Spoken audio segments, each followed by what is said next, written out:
So guys, kain po tayo ng lechon manok.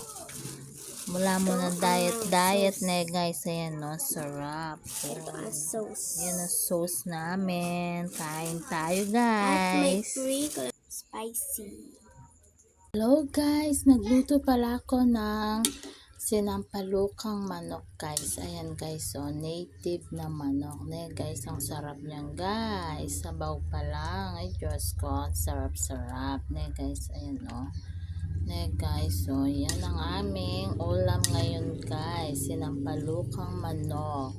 Guys, pagluluto na sinampalukang manok guys, igisa-gisa mo muna yung manok, sibuyas tsaka luya lang guys. Guys, tapos gisa mo yung manok, tapos tas lagyan ng patis, ganon. Pagkaluto na yung manok mo, gisa, ibuhos mo na sa sampalok mong pinakulo. Guys, yan guys, so kumukulo-kulo na.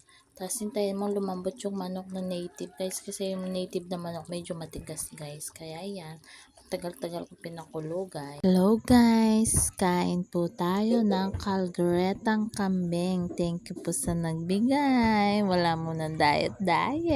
Thank you guys. Hello guys, magluto tayo ng suam na mais. Ayan na pala yung nakudkud ko kanina guys. Meron tayong sibuyas, bawang, at masarap na chicharon. Mag-isa na tayo ng sibuyas, bawang guys.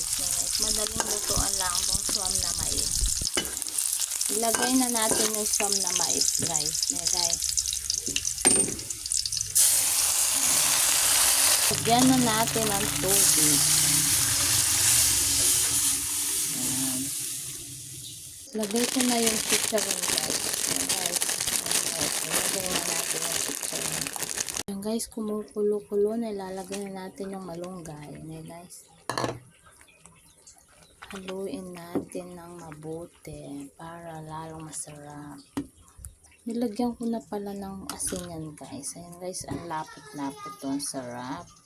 Lagyan natin ng konting asin guys, medyo matabang pa. Yan guys, luto na yung aking suam na mais. So guys, thank you for watching guys. Bye!